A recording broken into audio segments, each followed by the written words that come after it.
आपके लिए बहुत ही शानदार खबर लेके आए हैं।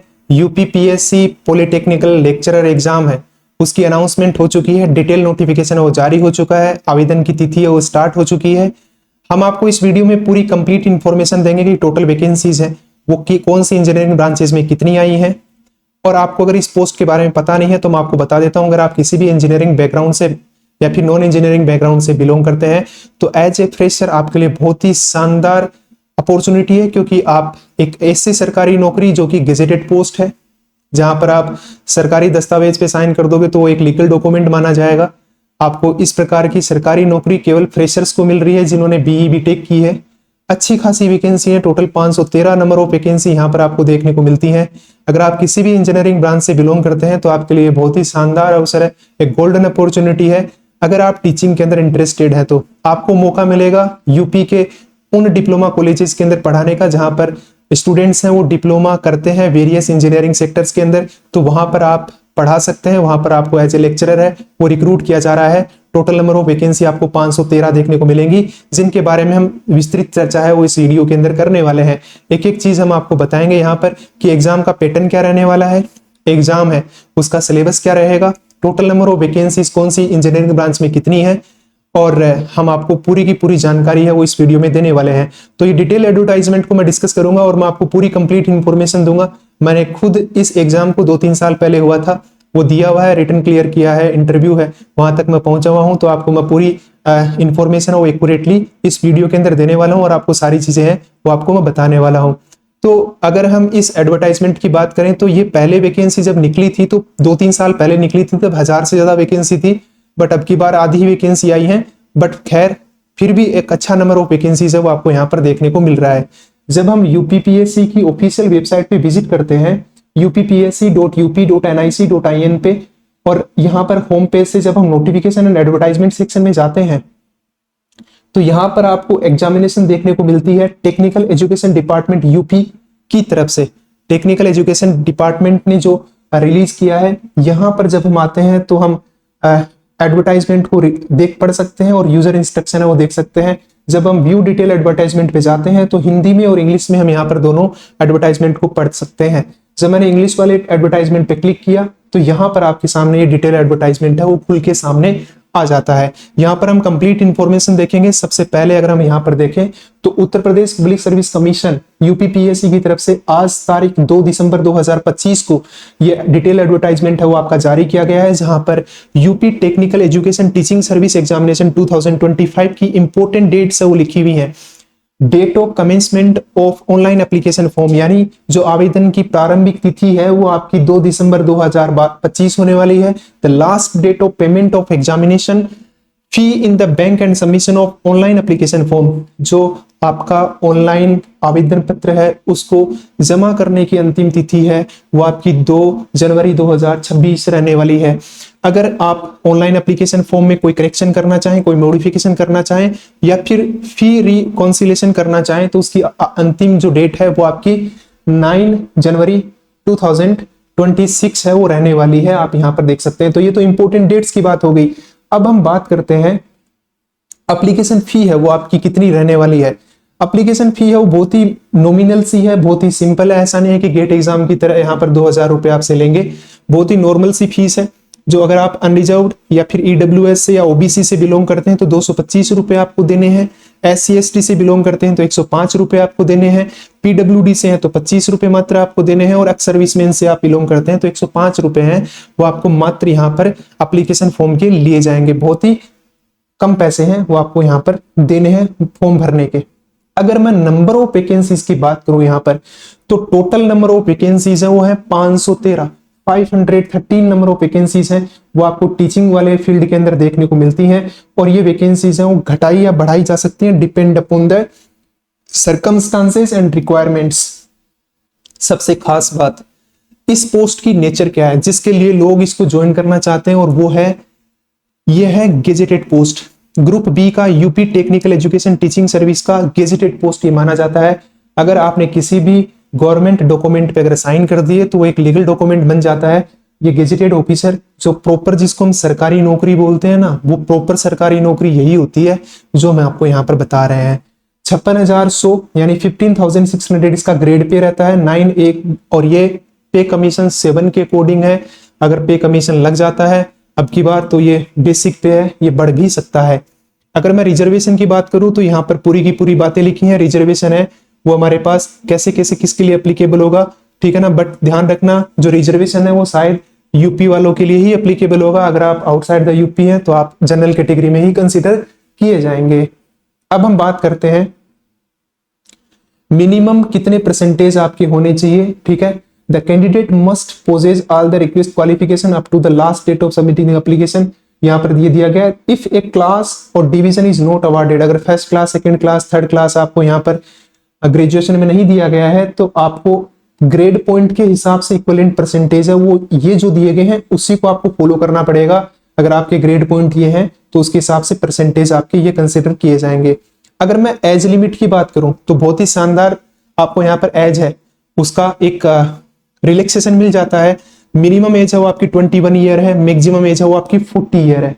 40 ईयर आपकी मैक्सिमम एज है और यहाँ पर age relaxation age per the reservation है वो अप्लीकेबल रहेगा। तो अगर आप ओबीसी से, एससी एसटी से या ईडब्ल्यूएस से या पीडब्ल्यूडी से हैं तो अकॉर्डिंग टू आपको गवर्नमेंट रूल्स हैं वो आपको एज रिलैक्सेशन मिल जाता है। जैसा जनरली हमारे पास ओबीसी में 3 साल का, एससी एसटी में 5 साल का आपको रिजर्वेशन है वो मिल जाता है, ठीक है। यहाँ पर आपको दिया गया है सब कुछ। अब अगर आपको हम बताएं कि यहाँ पर टोटल नंबर ऑफ वैकेंसीज पे हम आपको लिए चलता हूं क्योंकि आपको लग रहा होगा कि टोटल नंबर ऑफ वैकेंसीज है वो कितनी होंगी, ठीक है। तो यहाँ पर हम अपेंडिक्स 4 के अंदर ये चीज देख सकते हैं, साफ साफ आपको सब कुछ यहाँ पर टोटल नंबर ऑफ वैकेंसीज के बारे में डिटेल है वो दी हुई है। सबसे पहले मैकेनिकल इंजीनियरिंग के अंदर आपको टोटल 140 वैकेंसी देखने को मिलती है जिसमें अनरिजर्व 48 है, एससी में 39 है, एसटी में 2 है, ओबीसी में 37 रिजर्व है, ईडब्ल्यूएस में 14 है और बाकी यहाँ पर आप सब डिवीजन है वो पढ़ सकते हैं। तो total number of vacancies mechanical engineering के अंदर 140 है, इलेक्ट्रिकल में 52 है, सिविल में 62 है, इलेक्ट्रॉनिक्स में 77 है, केमिकल वालों के लिए 14 है। अब थोड़ा सा डिसअपॉइंटमेंट होगा, क्यों? क्योंकि पिछली बार जब वैकेंसी आई थी तब 47 नंबर ऑफ वैकेंसीज थी, अब की बार 14 ही है तो 1/3 से भी कम है। बट क्या करें, इतनी ही है, ठीक है। और इसमें भी अनरिजर्व वालों के लिए 5 है, एससी वालों के लिए 3 है, ओबीसी के लिए 5 है, ईडब्ल्यूएस का 1 है और ध्यान रखना कि वुमेन के लिए 2 है वो रिजर्व्ड है। तो केमिकल वालों के लिए 14 नंबर ऑफ वैकेंसीज है। अगर मैं बाकी ब्रांचेस की बात करूं यहाँ पर तो आपको देखने को मिलेगा कंप्यूटर के अंदर 43, पेंट के अंदर 3, प्लास्टिक मोल्ड टेक्नोलॉजी में 1, टेक्सटाइल टेक्नोलॉजी में 4, फुटवेयर में 3, टेक्सटाइल केमिस्ट्री में 1, लेदर टेक्नोलॉजी में 1, इंस्ट्रूमेंटेशन एंड कंट्रोल में 1, वर्कशॉप सुपरिटेंडेंट 10, आर्किटेक्चर में 6। अब हम बात करते हैं फिजिक्स, केमिस्ट्री, इंग्लिश और मैथमेटिक्स, ये जो नॉन इंजीनियरिंग ब्रांचेज हैं इसमें 24, 21, 18 और 32 आपको नंबर ऑफ वैकेंसीज देखने को मिलती है। तो टोटल वैकेंसी 513 है। यहाँ पर आप ध्यान रखना अगर आप आउटसाइड द यूपी हैं तो आपको जनरल कैटेगरी में यूआर में कंसिडर किया जाएगा, तो आप अकॉर्डिंगली है वो नंबर ऑफ वैकेंसीज के हिसाब से अप्लाई यहाँ पर कर सकते हैं। बट ये बहुत ही शानदार अपॉर्चुनिटी है, you have to go for it, आपको इसके लिए जाना चाहिए। अब हम बात करते हैं कि इसकी एलिजिबिलिटी क्राइटेरिया क्या है, एग्जाम का पैटर्न क्या है, वो सारी बातें भी हम 1 बाय 1 है वो पढ़ लेते हैं। 1 बाय 1 है हम देख लेते हैं कि एग्जाम है उसकी नेचर क्या रहने वाली है, ये सारी बातें हम देखते हैं। अगर आप यहाँ पर देखें एकेडमिक क्वालिफिकेशंस की तो साफ साफ लिखा हुआ है कि lecture engineering and technical branches government polytechnic, leather institute, NRIPT के हिसाब से इंजीनियरिंग एंड टेक्नोलॉजी में जो एलिजिबल ब्रांचेस हैं वो mechanical, electrical, civil, electronics, chemical, computer, paint technology, plastic mould technology, textile technology, footwear, textile chemistry, leather technology, instrumentation and control में आता है। और खास बात यह है कि for direct recruitment of lecturer के लिए जहां पर आपका ग्रेड पे हो 56,100 रहने वाला है, लेवल 9 का, बीई बीटेक होना चाहिए केवल, या फिर बीएस हो सकता है रिलेवेंट डिसिप्लिन में, आपका मास्टर होने की जरूरत नहीं है आपको। अगर आपने बीई बीटेक या बीएस किया है तो you can apply for it. और अगर हम बात करें for the direct recruitment of lecturer जहां पर आपका आर्किटेक्चर एंड वर्कशॉप सुपरिटेंडेंट है वो आते हैं, उनका पे स्केल थोड़ा ज्यादा रहता है, उनके लिए बैचलर और मास्टर दोनों आपकी होनी चाहिए। बट इंजीनियरिंग वालों का बैचलर से काम चल जाएगा, ठीक है। यहाँ पर आप देख सकते हैं जो नॉन इंजीनियरिंग वाले हैं उनका भी यहाँ पर आप पढ़ सकते हैं कि नॉन इंजीनियरिंग वालों का भी मास्टर डिग्री है वो होना जरूरी है। यहाँ पर आप फिजिक्स, केमिस्ट्री, जो इंग्लिश और मैथमेटिक्स वालों का पढ़ सकते हैं, यहाँ पर आप देख सकते हैं। ठीक है, तो ये पूरी की पूरी आपको जो क्वालिफिकेशंस डिटेल है वो आपको यहाँ पर दी गई है। अब इसके अलावा आपको जो पेपर होने वाला है वो यहाँ पर दिया गया है, कौन कौन से इंपॉर्टेंट इंस्ट्रक्शन है। जैसे कि यहाँ पर आप देख सकते हैं ये वाला इंस्ट्रक्शन कि एग्जामिनेशन जो होगी वो पेपर ओएमआर सीट आपको दी जाएगी। ओएमआर सीट के अंदर गोले काले करने हैं और आपको ऑफलाइन पेपर देना है, कंप्यूटर बेस्ड टेस्ट नहीं होगा। ये चीज ध्यान रखनी है। ओएमआर सीट के अंदर आपको फिल करना है, तो आपकी जो ओएमआर बेस्ड है वो आपकी एग्जाम है वो होने वाली है। बाकी जो यहाँ पर ये चीजें या फॉर्म दिए गए हैं ये वो उनके लिए दिए हैं जो यूपी से हैं, और जैसे पीडब्ल्यूडी वालों को कौन सा प्रारूप रहने वाला है प्रमाण पत्र का, तो ये सब कुछ आपके सर्टिफिकेट के परफॉर्मा है वो इस डिटेल एडवर्टाइजमेंट में दिए हुए हैं। बट हमारे काम की चीज जो है वो ये है कि परीक्षा योजना क्या रहने वाली है, जो एग्जामिनेशन पैटर्न है वो क्या रहने वाला है। तो अगर मैं एग्जामिनेशन पैटर्न की बात करूं तो एग्जामिनेशन पैटर्न में आपकी 2 पेपर होंगे प्लस इंटरव्यू होगा, यानी 3 स्टेजेस हैं। तो पहली अगर मैं बात करूं तो एग्जामिनेशन 2 पेपर देन इंटरव्यू। पहला पेपर 375 नंबर का 375 का, दूसरा पेपर 375 का, यहां पर आप देख सकते हैं 375 375 दोनों मिला के, और प्लस हमारे पास 100 मार्क्स का इंटरव्यू आपका होने वाला है। तो ये 3 स्टेजेस में टोटल मार्क्स यहां पर आप देख सकते हैं कि 600 प्लस 150 750 और 850 नंबर का ये पूरा का पूरा खेल है जिसमें आपको मैक्सिमम स्कोर करना है। अगर मैं पहले पेपर की बात करूं और दूसरे पेपर की बात करूं, एक ही दिन दोनों पेपर होने वाले हैं, 2.5 घंटे के पेपर रहेंगे, बीच में आपको गैप मिलेगा एक सुबह, ठीक है ना, एक सुबह के टाइम जल्दी हो जाएगा, एक थोड़ा गैप देने के बाद में शाम के टाइम पे आपका होगा। तो ये 2 पेपर आपको एक ही दिन देखने को मिलने वाले हैं। अगर मैं प्रथम प्रश्न पत्र की बात करूं तो प्रथम प्रश्न पत्र के अंदर आपको सामान्य हिंदी और आपकी जो टेक्निकल इंजीनियरिंग ब्रांचेज हैं वो आपको देखने को मिलने वाली हैं। अगर फर्स्ट पेपर में हम सामान्य हिंदी आपको 25 नंबर की 25 सवाल आपको पूछे जाएंगे, जहां पर एक सवाल है वो 3 नंबर का होगा, तो 75 क्वेश्चंस आपके यहाँ पर टोटल नंबर ऑफ क्वेश्चंस बनते हैं। सामान्य हिंदी आपको आनी चाहिए, क्योंकि अगर आप कल को यूपी में जा रहे हैं तो आपको वहां की भाषा से अच्छे से जानकारी होनी जरूरी है, इसलिए सामान्य हिंदी पहले पेपर में 25 मार्क्स की पूछी जाएगी, जिसके अंदर आपको वही सामान्य हिंदी के टॉपिक्स हैं जैसे मुहावरे, लोकोक्ति, ये सब जो आप ग्रामर वगैरह पढ़ते हैं वो सब कुछ यहाँ पर आता है, समास, कारक, ठीक है ना, अलंकार, ये सब कुछ आप पढ़ते हुए आए होंगे, वही सारी चीजें पूछी जाती है। फिर हम बात करते हैं कि टेक्निकल पार्ट में, जैसे अगर आप मैकेनिकल से हैं, इलेक्ट्रिकल से हैं, सिविल से हैं, इलेक्ट्रॉनिक से हैं, केमिकल से हैं, कंप्यूटर से हैं, तो 100 नंबर का टेक्निकल प्रश्न पत्र आपका रहने वाला है, जिसमें एक प्रश्न है वो आपका 3 अंक का रहेगा। तो कुल मिला के यहाँ पर 300 नंबर का ये जो आपका प्रश्न पत्र है वो पूरा बन जाता है।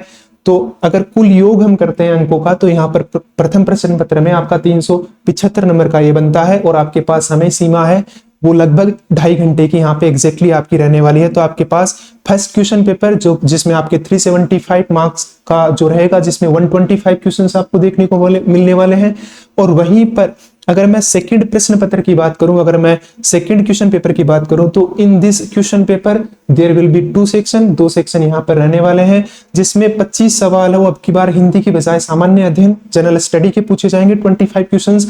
और अगर मैं इंजीनियरिंग ब्रांचेस की बात करूं तो टेक्निकल पार्ट का सेकंड आपका रहेगा। अब आपको ऐसे घबराने की जरूरत नहीं है कि टेक्निकल के अंदर 2 पार्ट क्या रहेंगे, वही आपकी जो गेट एग्जाम वाले सिलेबस के टॉपिक होते हैं उनको 2 पार्ट में बांट दिया गया है। जैसे मान लो कि अगर आपके पास 12 सब्जेक्ट हैं तो 6 सब्जेक्ट हैं वो दोनों में रख दिए गए हैं। 6 सब्जेक्ट पहले प्रश्न पत्र में आएंगे और दूसरे 6 विषय आपके हैं वो दूसरे प्रश्न पत्र में आपको देखने को मिलने वाले हैं। तो सेकंड टेक्निकल पार्ट है वो भी आपका इंजीनियरिंग ब्रांच का 100 नंबर का रहेगा, 75 और 300 375 2.5 घंटे का टाइम रहेगा। अब हम बात कर लेते हैं सिलेबस की, ताकि आपको घबराहट ना हो कि कौन से हमारे पास फर्स्ट पेपर और सेकंड पेपर में क्या क्या रहने वाला है वो आपको हम पूरा बता दें। जैसे सामान्य हिंदी की अगर मैं पूरे के पूरे कैरिकुलम की सिलेबस की मैं बात करूं, सामान्य हिंदी में क्या क्या आने वाला है, तो देखो यहाँ पर साफ साफ लिखा हुआ है कि हिंदी के अंदर वर्ण विचार, स्वर एंड व्यंजन आएंगे, पर्यायवाची शब्द आएंगे, विलोम शब्द आएंगे, अनेक शब्दों के लिए एकार्थी शब्द जो होते हैं, या फिर वाक्यांशों के लिए एक शब्द है वो आएगा, अनेकार्थ शब्द आएंगे, उपसर्ग और प्रत्यय आएंगे, अशुद्धि, शोधन, वर्तनी शुद्धि और वाक्य शुद्धि आएगी, तत्सम और तद्भव शब्द होते हैं वो आएंगे, शब्द युग्म, अर्थबोध और शब्दार्थ आएंगे, मुहावरे एंड लोकोक्तियां आएंगी, संधि और समास आएगा, विराम चिन्ह, कारक चिन्ह, हिंदी व्याकरण में संज्ञा, सर्वनाम, विशेषण, क्रिया, अवयव और लिंग और वचन है वो आपको पूछा जा सकता है। तो ये आपके सिलेबस में साफ साफ लिखा हुआ है कि सामान्य हिंदी के अंदर क्या आएगा। If I talk about general study, जिसमें आपको जनरल स्टडी में क्या क्या करिकुलम को फॉलो करना है वो भी यहाँ पे स्पेसिफिकली मेंशन किया हुआ है, ताकि आपको कोई भी कंफ्यूजन ना हो। For the post of lecturer, works of superintendent, सबके लिए यही रहने वाला है। हिस्ट्री ऑफ इंडिया, भारत का इतिहास, ज्योग्राफी ऑफ इंडिया, भारत का भूगोल, इंडियन पॉलिटी एंड कॉन्स्टिट्यूशन, संविधान और इंडियन पॉलिटी आपके सिलेबस में है। Current event of national and international significance, current affairs है वो भी आपका आने वाला है। हिस्ट्री ऑफ इंडिया के अंदर देखो चारों का यहाँ पर सब पार्ट है वो भी बताया गया है कि emphasis should be on the general understanding of political, economic and social aspect of Indian history. Geography India की, a candidate will be expected to have the knowledge of physical and human aspect of the geography of India in general terms। अगर Indian political और constitution की मैं बात करूं तो candidate are expected to have a basic knowledge and preliminary understanding about the Indian political system as well as Indian constitution. अगर मैं current event की बात करूं तो नेशनल एंड इंटरनेशनल सिग्निफिकेंस की जो करंट इवेंट है वो आपको पता होनी चाहिए, अगर मैं करंट अफेयर्स की बात करता हूं तो। अब हम बात करते हैं इंजीनियरिंग ब्रांचेस की। अगर आप मैकेनिकल से हैं तो आप पार्ट पेपर 1 का सिलेबस देख सकते हैं। Engineering mechanics, mechanism and machines, mechanics of solid, design of machine event, engineering materials, manufacturing. यहाँ पर आप बाकी पूरा का पूरा पेपर 1 है, उसके अंदर 8 सब्जेक्ट हैं। पेपर 2 के अंदर thermodynamics, fluid mechanics, heat transfer, energy conversion, environmental control, ये सब कुछ आपको यहाँ पर दिया हुआ आप पढ़ सकते हैं। ठीक है, इसके अलावा आप अगर देखें तो इलेक्ट्रिकल इंजीनियरिंग का सिलेबस है वो दिया हुआ है, आप वीडियो को पॉज करके यहाँ पर देख सकते हैं। इलेक्ट्रिकल इंजीनियरिंग का पेपर 1 का और पेपर 2 का सिलेबस है वो आपको लेफ्ट साइड में दिख जाएगा। अगर राइट साइड में आप देखें तो आपको सिविल इंजीनियरिंग का सिलेबस है वो दिख जाता है। सिविल इंजीनियरिंग में आप यहाँ पर सिलेबस है वो देख सकते हैं। सिविल में आप पेपर 1 का, जिसमें पेपर 1 में पार्ट 1 और पार्ट ABC करके यहाँ पर दिया हुआ है, ठीक है ना, और पेपर 2 का आपको सिलेबस दिया हुआ है। इलेक्ट्रॉनिक्स इंजीनियरिंग का आपको यहाँ पर दिया हुआ है। अब अगर मैं बात करता हूँ केमिकल की, तो केमिकल के अंदर आप देख सकते हैं पेपर 1 के अंदर पहला पार्ट है वो फ्लूइड मैकेनिक्स और मैकेनिकल ऑपरेशन का है। अगर मैं दूसरे सब्जेक्ट की बात करूं तो दूसरा सब्जेक्ट आपका पेपर 1 के अंदर जो रहने वाला है वो मास ट्रांसफर है। तीसरा आपका हीट ट्रांसफर है। चौथा आपका एडवांस सेपरेशन प्रोसेसेस, जिसके अंदर मेम्ब्रेन सेपरेशन आ जाता है। पांचवा हमारे पास प्रोसेस इक्विपमेंट एंड डिजाइन है और IPC आपका लास्ट रहने वाला है। तो ये तो आपका पेपर 1 हो गया। सेकंड में आपका process calculation, thermodynamics, CRE, chemical technology, environment pollution and monitoring and control, process engineering economics आपका रहने वाला है। तो केवल एनवायरमेंट वाले पार्ट को देख लिया जाए तो आपका एडिशनल है, बाकी यहाँ पर सिलेबस है वो एग्जैक्टली गेट एग्जाम वाला सिलेबस ही है। तो आपको जरूर से ये वाला देख लेना चाहिए एक बार। ठीक है, तो ये आपका पूरा का पूरा रहने वाला है। कंप्यूटर साइंस वाले और बाकी सब ये देख सकते हैं। ये PDF आपको मैंने बता दी कि कहां पर मिल जाएगी। आप इस वेबसाइट पे जाना, यहाँ पर आप नोटिफिकेशन एंड एडवर्टाइजमेंट पे जाना, यहाँ पर वी एडवर्टाइजमेंट पे क्लिक करना, आपको ये PDF हो मिल जाएगी। ठीक है ना, कहीं पे भी इधर उधर भटकने की जरूरत नहीं है। ऑफिशियली आप डॉक्यूमेंट हो डाउनलोड यहाँ से कर सकते हैं। तो यहाँ पर आपका डिटेल सिलेबस है वो दिया हुआ है। ठीक है ना, आप यहाँ पर पूरी की पूरी डिटेल सिलेबस है वो हर एक ब्रांच का यहाँ पर आप देख सकते हैं। सबका जो जिस जहां पर भी आप एलिजिबल है सबका यहाँ पर आपको दिया हुआ है। आप ये देख सकते हो लास्ट में आपको नंबर ऑफ वैकेंसीज दी हुई हैं। मैंने इस डिटेल एडवर्टाइजमेंट के बारे में जितनी भी बातें हो सकती थी मैंने पूरी डिस्कस करी और आपको एक एक बात है वो पूरी बताई। होपफुली आपको ये इन्फॉर्मेशन है वो इंटरेस्टिंग लगी होगी। अगर आप फर्दर गाइडेंस सीख करते हैं, आप चाहते हैं कि UPPSC लेक्चरर की एग्जाम है उसके बारे में आप फर्दर गाइड कीजिए, हमें बताइए कि रिटन एग्जाम की क्वालिफाइंग करने के लिए हमें कट ऑफ कितनी होती है। UPPSC एग्जाम है उसके अंदर रिटन को हमें कैसे पास करना चाहिए, कौन कौन सी बातों का ध्यान रखना चाहिए, पिछली बार कट ऑफ कितनी गई थी, और अगर हमें इंटरव्यू के अंदर अच्छा स्कोर करना है, इंटरव्यू का एम्बियंस कैसा होता है, कैसे इंटरव्यू की प्रोसेस होती है और फाइनली सिलेक्शन कैसे होता है, तो ये सारी बातें हम आपको बता सकते हैं। बट ये ध्यान रखना कि ये बहुत ही अच्छी वैकेंसीज है। This is the golden opportunity for you all. मिलते हैं हम आपको नेक्स्ट वीडियो में, तब तक के लिए मैं लेता हूं आपसे इजाजत। आप यूं ही हंसते रहें, मुस्कुराते रहें और अपने ये वीडियोज हो ऐसे देखते रहें। Bye bye, take care.